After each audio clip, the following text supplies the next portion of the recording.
Welcome to Mission Evolution Radio Show with Gwilda Wiyaka, bringing together today's leading experts to uncover ever-deepening spiritual truths and the latest scientific developments in support of the evolution of humankind. For more information on Mission Evolution Radio with Gwilda Wiyaka, visit www.missionevolution.org. And now, here's the host of Mission Evolution, Miss Gwilda Wiyaka.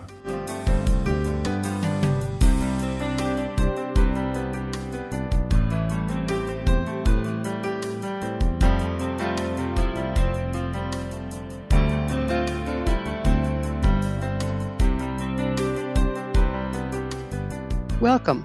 I'm so glad you can join us as we continue bringing the latest knowledge from today's leading experts to support your evolutionary process.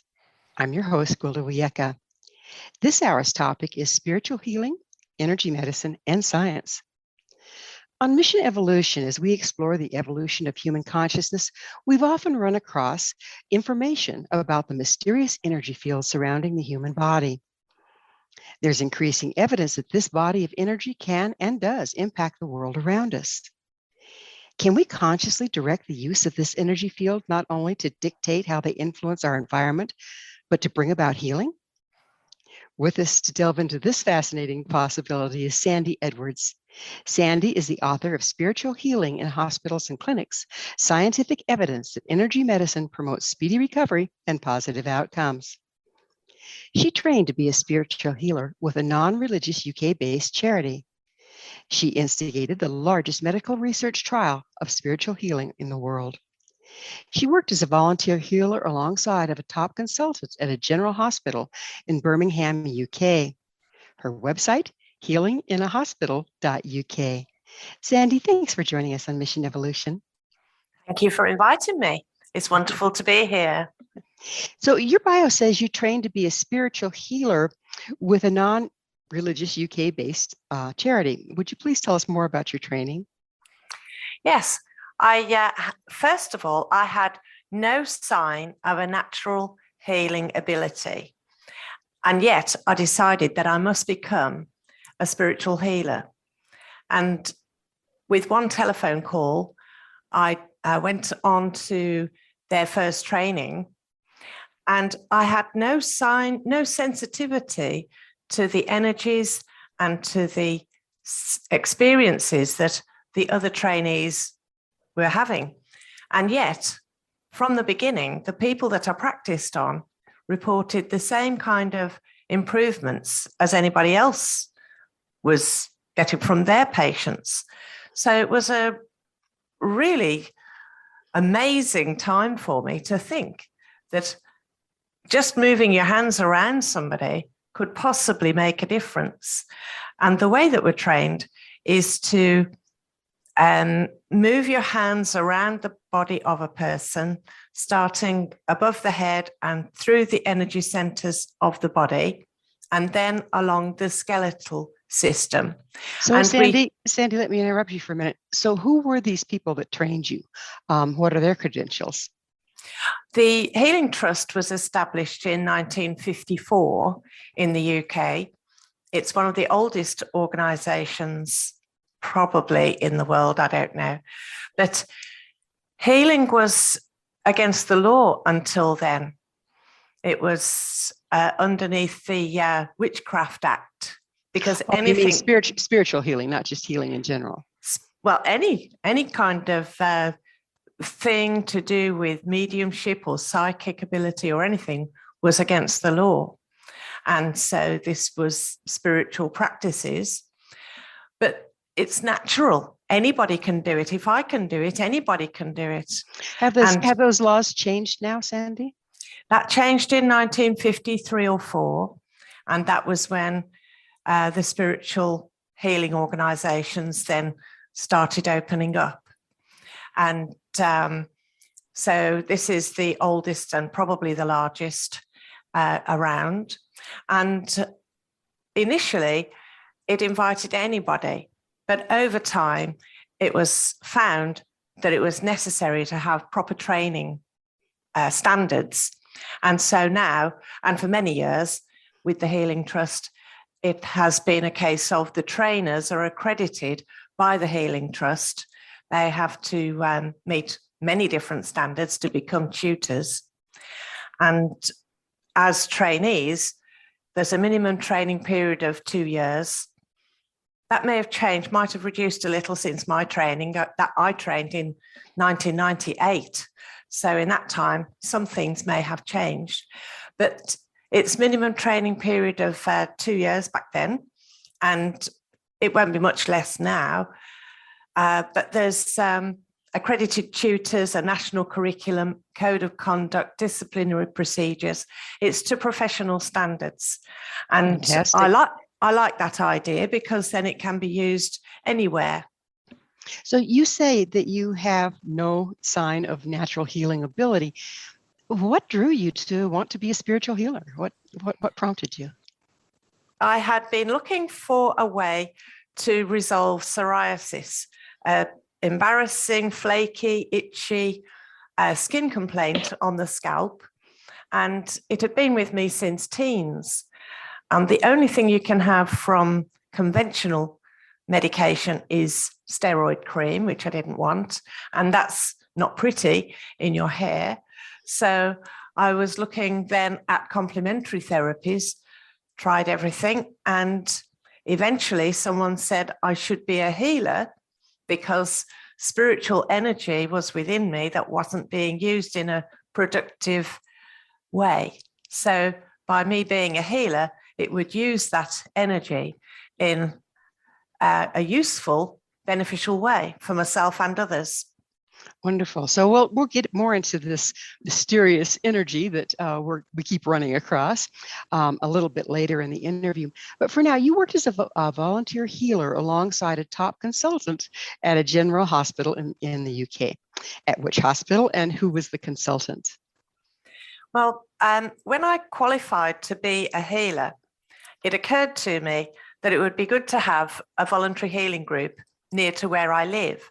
There are lots of them dotted around the UK and maybe other countries, but the more the better, I thought. So I applied for a lottery grant that had never been done before to open up a voluntary healing group, and I was successful. So that was in 2000, and 6 years after we opened, a lady came for healing who was teamed up with me. I hadn't seen her before, and it didn't mention on her card how she'd found out about us. And I always like that to be mentioned, so that if I wanted to promote the group, find new people to come for healing, I'd have an idea which avenue to go down.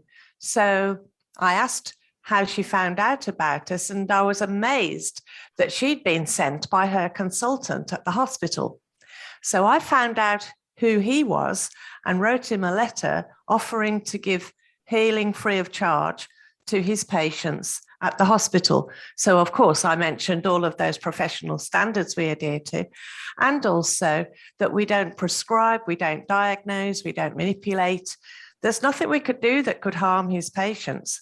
And also, I mentioned 2 healers in the organisation who were paid employees as healers in hospitals in Britain, one in London. So who was he and which hospital? His name was Dr. Sukhdev Singh, gastroenterology physician at Good Hope Hospital in Birmingham, UK. That's a state hospital, big hospital. And he was always on the lookout for ways to help his patients, because not all patients could be helped by medical means. Yeah, that makes perfect sense, doesn't it? So what is, here we go into energy medicine. What is energy medicine exactly? I don't think anybody really knows what it is. And even if they do think they do, it's not possible probably to prove it. And the research trial that came from the work I did at the hospital wasn't interested in the mechanics. It was interested in whether it helped people. And it's the same for me using a television. I don't know how it works. I just know that it does. So I'm happy to use it. So I don't know really, but the way that I work and the way that we're trained is to hook into what we think is the energy of the universe. So the power of the earth and the power of the heavens above coming through us and being channeled through to the patient. Whether So, that's Sandy, true, I don't know. how do you hook into that? The way I imagine is that there are roots growing from our feet, golden roots of light that are driving deep into the core's earth and pulling up, just not pulling in a forceful way, but that the energy from the earth comes up through my body and out through my head and around, creating a cocoon of golden white light.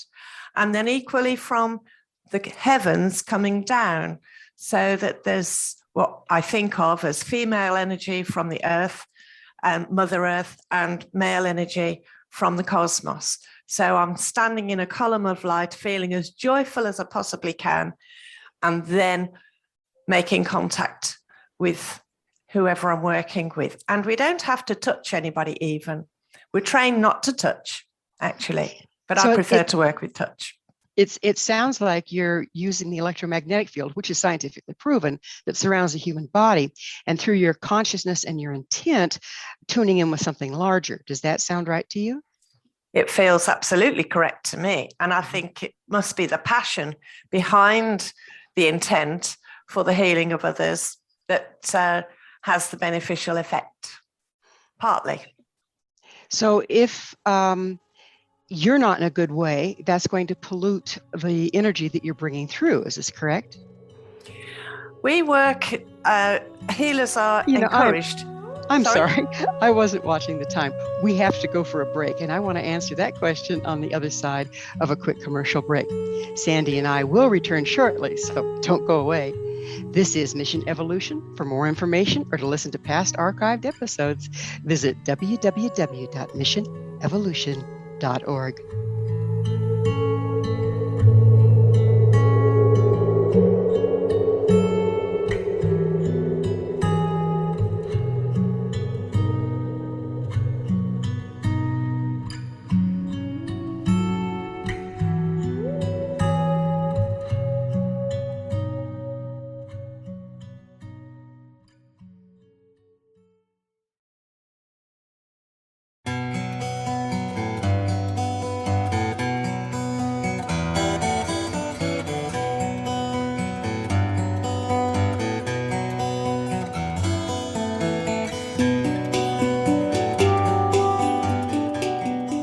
Hello again.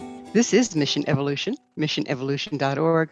We're dedicated to unification and evolution of consciousness. With us this hour discussing the viability of spiritual healing is Sandy Edwards. Her website, healinginahospital.uk. Sandy, I so rudely interrupted you trying to explain. Would you continue with our conversation? Yes, I was about to say that it really is important for a healer to be as healthy as they possibly can be in mind, body, and emotions. And it's definitely a work in progress for anyone to keep as positive as they can, no matter what is occurring in their life. And I must say, I'm blessed with good health. So being able to set aside any angst you happen to be coming to the session with, that's a real skill. Do they teach that in the school? It is something that is very much focused on for us to self-heal as well as eat well and sleep well.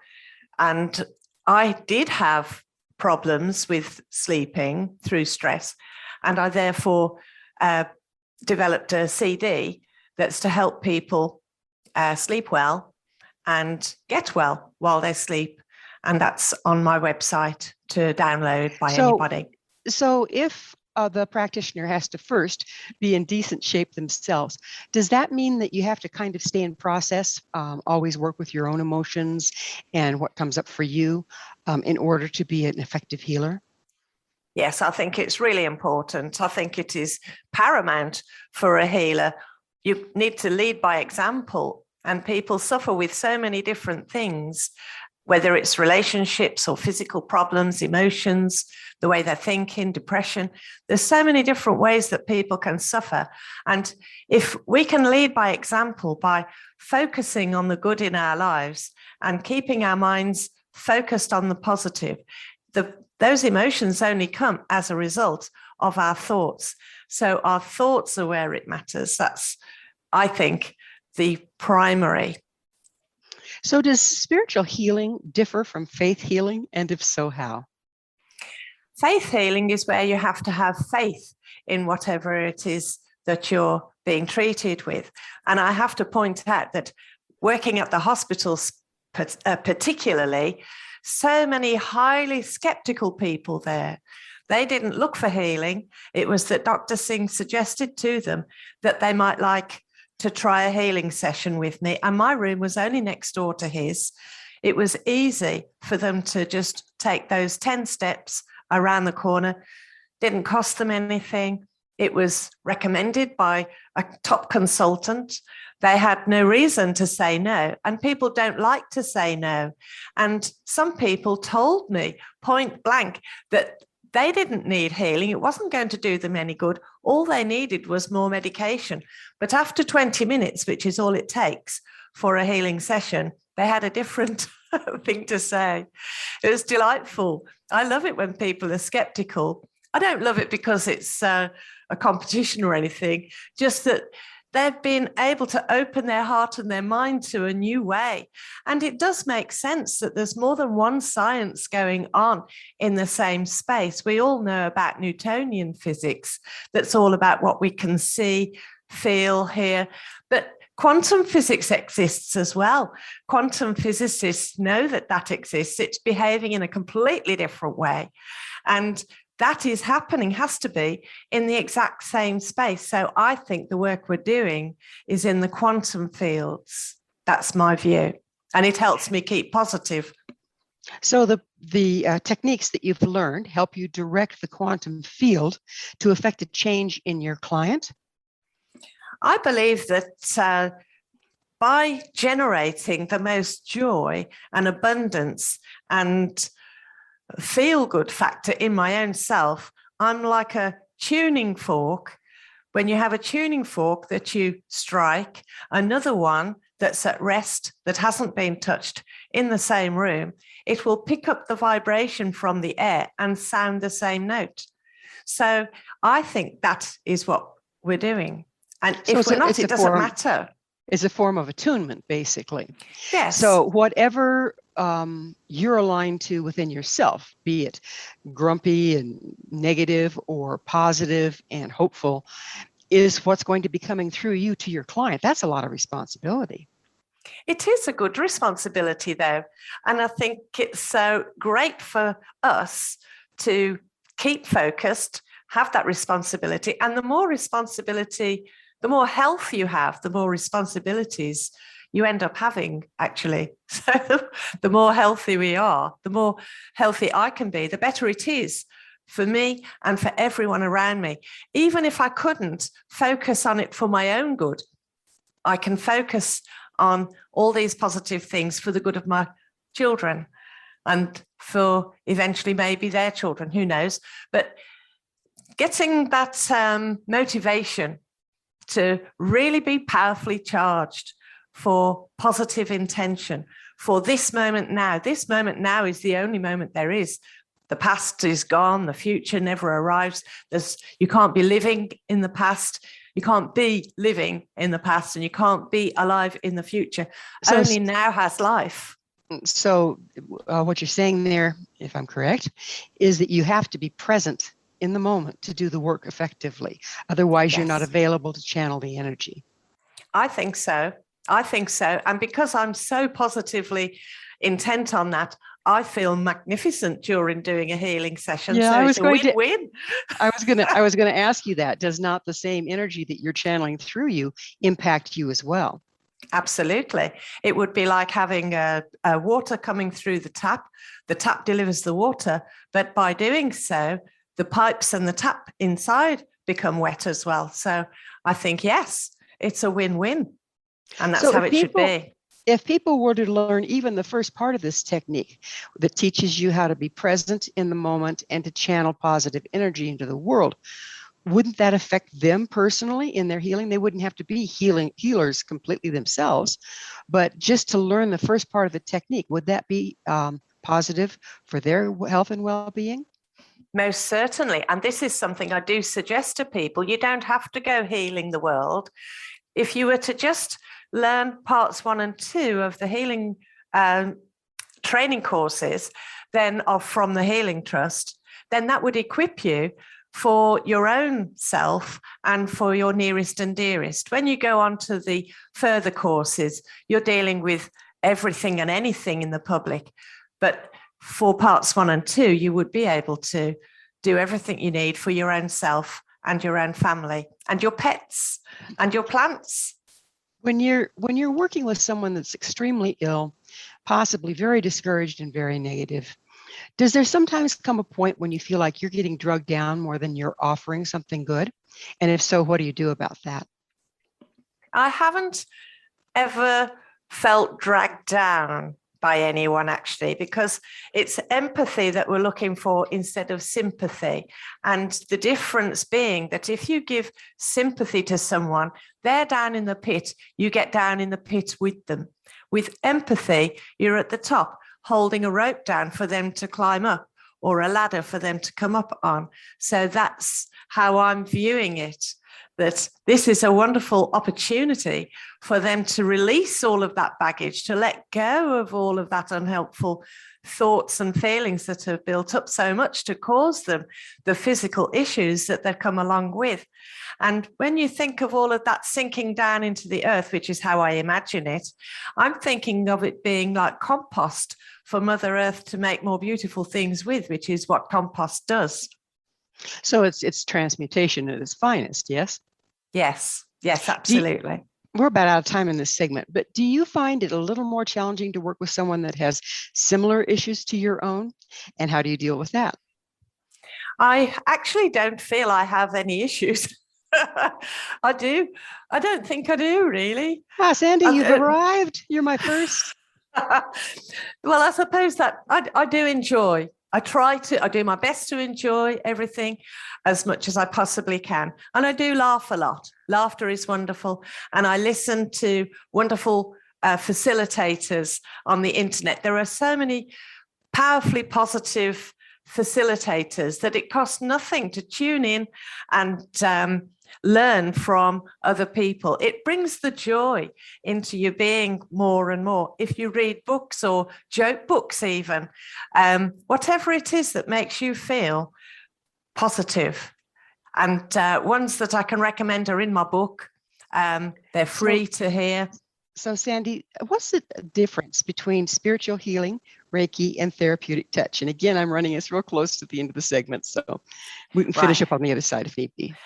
I did do Reiki 1 and 2 just to see what the difference is between that and the Healing Trust way of things.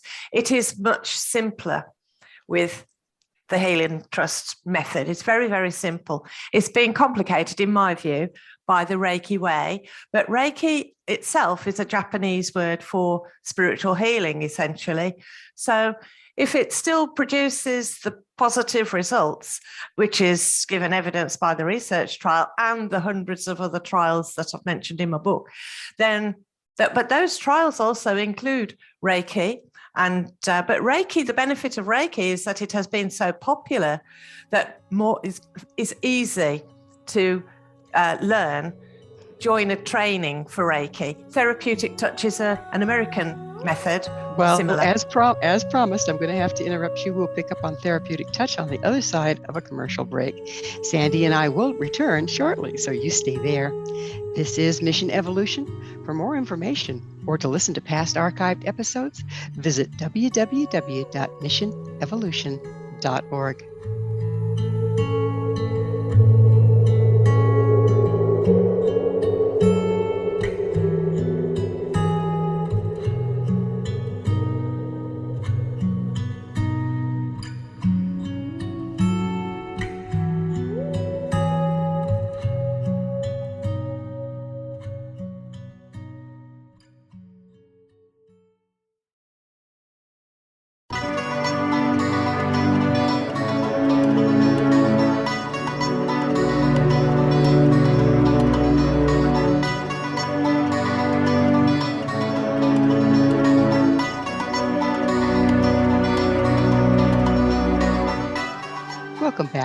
This is Mission Evolution, missionevolution.org. Our guest this hour is Sandy Edwards. We're speaking about energy medicine. Her website, healinginahospital.uk. Sandy, we were getting into the other forms of healing and comparing them to the healing that you've been talking about. We just got done talking about Reiki, and you were going into therapeutic touch. Would you continue, please? I haven't read much about therapeutic touch, and my small amount of delving into it suggests that it does include psychic ability and maybe even mediumship. And in our training, we don't do any of that. It is wonderful. I'm sure it is very helpful to have those qualities, those gifts, but I've not been interested in developing those. And our training is only to deliver healing. That's our only remit. And the way I think is I don't want to know anybody else's business anyway. So if someone is troubled by something and then they have to tell me about it, they're having to remember it. And I can't see that helps them particularly. I'm not saying that happens with therapeutic touch. All I'm saying that the way we do things, we don't need to know what the matter is with somebody at all. We just do the healing, the whole body. Even if someone comes with a poorly hand, we don't just do the hand, we do the whole body every time. And we might focus on the hand later on. But do you find that the body has an intelligence of its own when it comes to moving this energy, that it'll take the energy you're offering to where it needs it the most? I think that is how it is. And that's why we need to leave our ego out of it completely. It can be tempting to roll up our sleeves and say, right, I'm going to get this leg working. But that would be our ego getting involved. The higher intelligence within the physical body knows best. Something else knows better than we do. And so I just stand back, deliver the healing, and that's how we're trained. And I've seen the evidence of it time and time again, even if the person is totally skeptical, doesn't believe in it at all. Well, I'm so glad to hear you say that, because, I think one of the major pitfalls of spiritual healing is the healer doesn't know where their responsibility and their training ends. In other words, they'll start sliding into counseling without any training in counseling. And it's easy to do because you're talking to a person about their stuff, getting them ready to have a healing. And it's so difficult to stay out of that arena. And so if you have that attitude of, I just move this energy, your body knows what to do with it, I don't have to know, that really takes you off the hot seat and protects you from sliding into an arena that you aren't trained for. Is that part of the purpose there? I agree that counselling takes years to train for, and it takes a long time to have an effect. And then it's hit and miss whether it does work or not. There's research to show the outcomes of that. Anyway, I leave that. Back to not having to ask someone what their trouble is. Some people are ashamed of their past or the things that they've done or what caused them to have this physical issue. And they don't want to divulge that information. It's not my job to know it. And my bedside manner actually is hopeless, and they wouldn't want me to have a conversation with them particularly. My bedside manner is more like get a grip and pull yourself together. So it's much better that I don't get involved in conversation. So let's back up a little bit. How long has spiritual healing been around? What's the history of it? Are you aware? Thousands of years. If you were to take the most well-known healer, the most famous of all would have to be Jesus. And he taught he led by, any great leader leads by example. And he taught, according to the Bible, he showed 70 or more people how to do healing and sent them off to different parts of the known world at that time to go and train other people. And it must have been that they were training other people, because otherwise healing would have died out with their demise. And the spiritual healing or energy healing has been practiced by shaman for between 50 and 60,000 years. So that predates Christ even. Yes. Every culture around the world has a healing tradition. but I'm more familiar with the most famous one as an individual, to my knowledge, would be Jesus. So how prevalent is spiritual healing in hospitals and clinics at this point? Very rare, very rare. I was very blessed to be allowed to do healing with Dr. Singh at the hospital. And when I first began work there as a volunteer, people were really surprised to be offered spiritual healing, but they did agree to have a session, only 20 minutes, and then I would give them a leaflet about our voluntary group, which wasn't far away, so they could go for subsequent sessions there if they wished. But hardly anybody did. People were afraid to go anywhere else but in the hospital.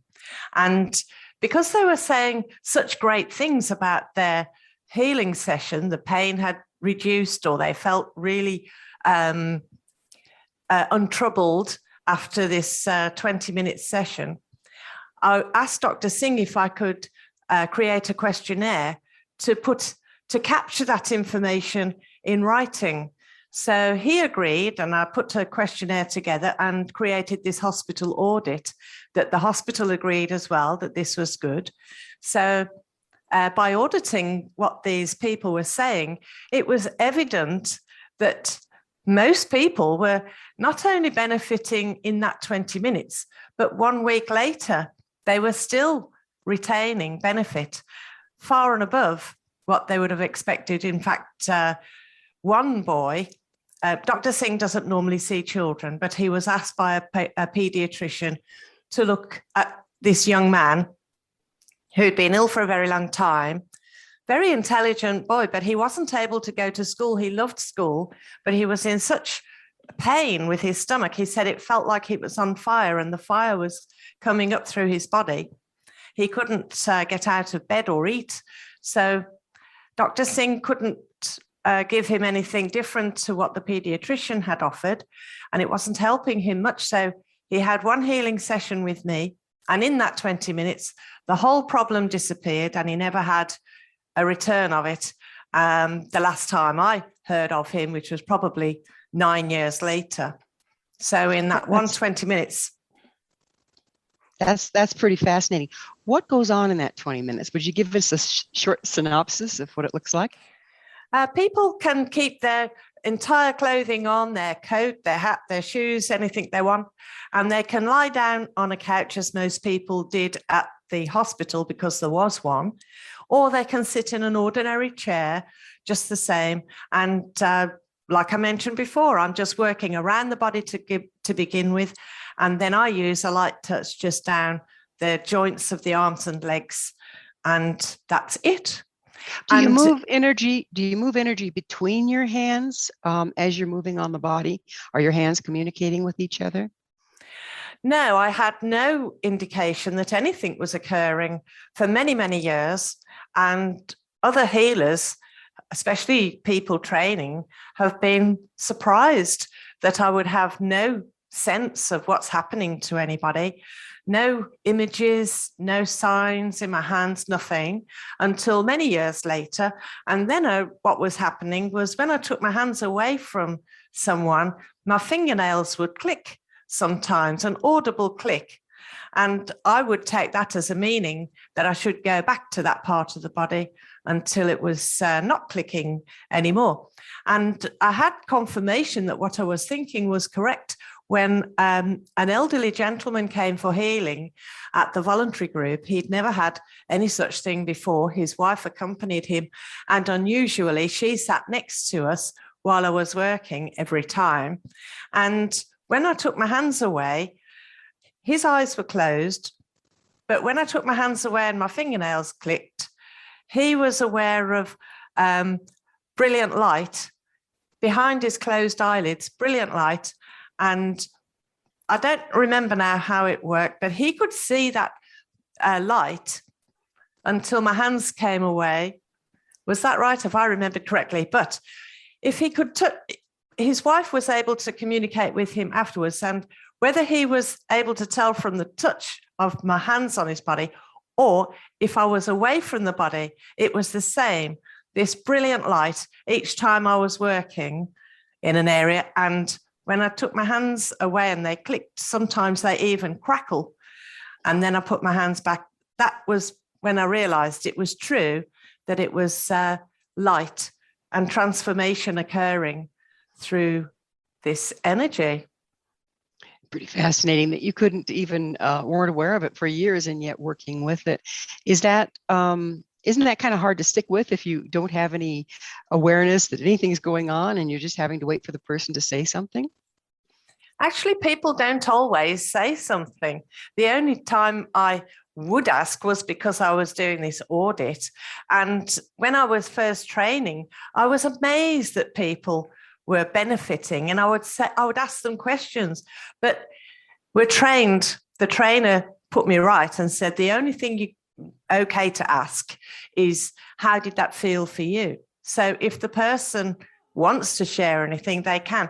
But I was so fascinated. I was wanting to find out, what were they experiencing, what happened? And it's we'll have to get into what they were experiencing and what did happen on the other side of a short commercial break. Sandy and I will be back to continue our discussion, so don't you go away. This is Mission Evolution. For more information or to listen to past archive episodes, visit our website, www.missionevolution.org.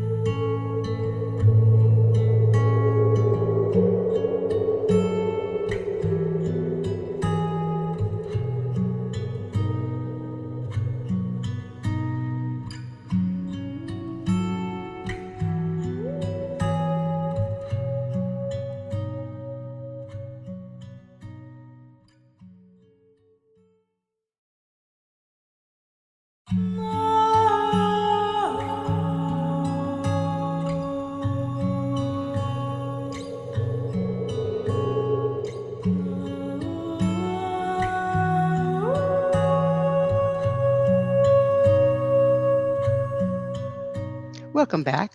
This is Mission Evolution, bringing together gifted people of service to the world. This hour, we're sharing thoughts with Sandy Edwards. Her website, healinginahospital.uk. Sandy, we were talking about the effect people were experiencing from the work and were willing to share with you.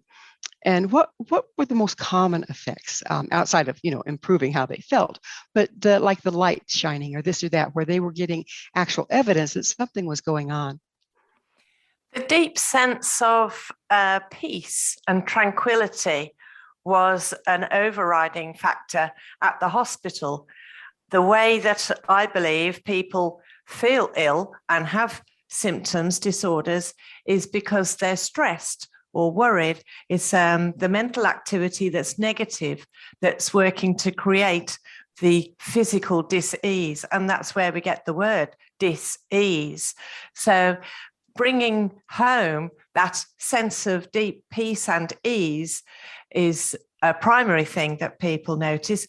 But pain relief results from that. There's research to show that I was thinking that when people stop feeling pain, then they feel uplifted. But actually, it's the other way about. People feel uplifted, then don't have the pain that they've been suffering with. So it's well worth learning to be joyful, laugh as much as you can. And those facilitators that I mentioned on the internet are very useful for those kind of elements.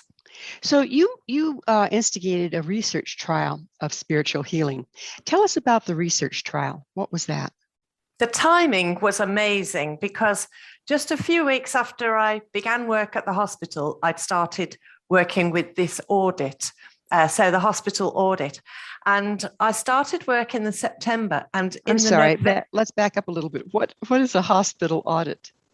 The audit was the questionnaire that I put together that gathered the information that the patients were benefiting from this 20-minute session. And okay, so the evidence is objective. Yes, that was the hospital audit that just I was doing. And a couple of months after I started doing that, there was an announcement by the National Lottery that they were offering research money for grants, research that would be difficult to get money for, and that definitely would tick the box for spiritual healing, and for projects that would help people. And my audit now proved or gave evidence that it would help people, tick that box as well, and also that people wanted. And one of the last questions on my audit was, if we were able to offer a series of healing sessions here at the hospital, would you be interested? And the majority said yes. So that ticked all 3 boxes for applying for this research money. It had never been offered before by the lottery, and it has never been offered since. They said they would never do this again. So the timing is amazing. Why weren't they ever going to do it again? I don't know. I don't know why not, but they did say so. And so did it have anything to do with you or your subject matter, or just they weren't going to do the audit anymore? The audit was something I was doing. This was my own work, but the lottery was wanting research that's proper research by a top university or research establishment that would make a difference to people and could change the way that health providers do their work in the future. So this was definitely a possibility. So Dr. Singh, as it transpired, was also a senior lecturer at the medical school of the University of Birmingham. And the University of Birmingham in England is a Russell University. A Russell Group university is the same as the Ivy League in the States. So it's the cream of universities. And he convinced them to get on board with this and the other parties that were necessary to make an application. And despite the massive amount of competition for this research money, we got it, £205,000. And it meant that we were able to recruit 200 hospital patients who'd been sick for a very long time with diseases or a syndrome that they're not able to offer a conventional cure for. Traditional medicine cannot cure these conditions. And they'd been suffering for a long time. 100 people with irritable bowel syndrome, that affects 10% of the population in the UK. And the other 100 were inflammatory bowel disease people. That affects 0.1% of the UK population. So and they're debilitating. When all was said and done, was there medical evidence of the effect of the spiritual healing? Yes, this research involved 3 major questionnaires for each of those patients, and there was a quantitative research using those questionnaires, and there was also a qualitative study. So there's 2 research papers that came out of this, as I say, from a top university in the UK, which is going to be Russell Group. It's going to be cream of the world's universities. In that case, Ivy League and Russell Group are up there. And so you not only had in evidence by the time the study was done what the patients had said themselves, but also the patients had been examined by medical professionals and the difference was shown as a result of the healing? No, these are questionnaires. They're completed by the patients, and it was the main focus was whether adding spiritual healing to conventional treatment, their normal conventional treatment, improved people's lives, and it most definitely did. It did by the forms you were having them fill out, but there wasn't any medical evidence that came up in the study. Is that correct? This is the medical evidence, because the patients knew that they've got fewer symptoms. No, by medical evidence, I mean they do an MRI, they do this, they do that. They have empirical medical studies that have shown that there is a physical difference in the person rather than just subjective as to how the person feels. Yes, that's true. There were 100 people with IBS of different intensities, and also of the colitis and the Crohn's people, different intensities of all of them. It's across the board. But the number of people, that's the biggest trial there can be, I would imagine. It is the biggest there is. And who's going to pay for another one? but the quality of life, the symptoms were all reduced. And there was one person actually who's mentioned in my book who had colitis, ulcerative colitis, and he'd been suffering for many years, and none of the conventional medicine actually helped him.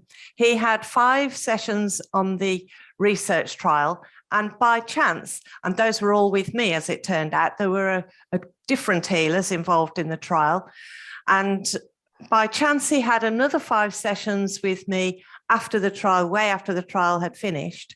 And then, being of an particular age, he didn't have to, but he was invited to have a test for the colon. And through having that investigation, he did have medical confirmation that he no longer had ulcerative colitis. You never get rid of it. Yeah, that's known. You never get rid of it. It did for impressive. him. That's Yes. impressive. So, Sandy, what is your vision for the future of spiritual healing? What I would love to see is spiritual healing being offered as the norm in any hospital or any GP surgery. A surgery is what we say in England, but it's the doctor's office in the States. So at any doctor's place where he works and in hospitals, I would love to see spiritual healing being offered as a norm, so that people have the confidence to be able to try it. What's the harm? There were, out of all of those people that I saw at the hospital and the ones on the trial, nobody had an adverse effect. So it's completely safe. And by training properly, people can be natural healers, but it's really important to train properly. So you're not using your own energies, that you're not getting your own ego involved, and that you're doing it the most effective, safe way possible. Well, Sandy, unfortunately, we're about out of time. What is your mission? My mission is to bring the awareness of this research to everybody so that we can make healing available at home, people giving healing to their own selves and to their loved ones. And because we do that, it improves society as a whole. It improves the world as a whole. It's only win, win, and win. Positive mental attitude brings about positive physical, and then out in the world. Yeah, it sounds like bringing that light into the world isn't going to hurt anything either.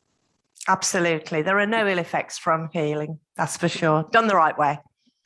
Well, Sandy, it's been a real pleasure spending time with you, and very interesting study. Thank you for coming on the show and sharing it with us.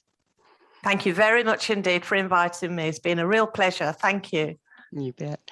Our guest this hour has been Sandy Edwards, the author of Spiritual Healing in Hospitals and Clinics, Scientific Evidence that Energy Medicine Promotes Speedy Recovery and Positive Outcomes. Her website, healinginhospital.uk. This has been Mission Evolution with Gwilda Wiyaka. For more information or to listen to past archived episodes, visit www.missionevolution.org. Be sure to join us next time as this mission continues, bringing information, resources, and support to our evolving world.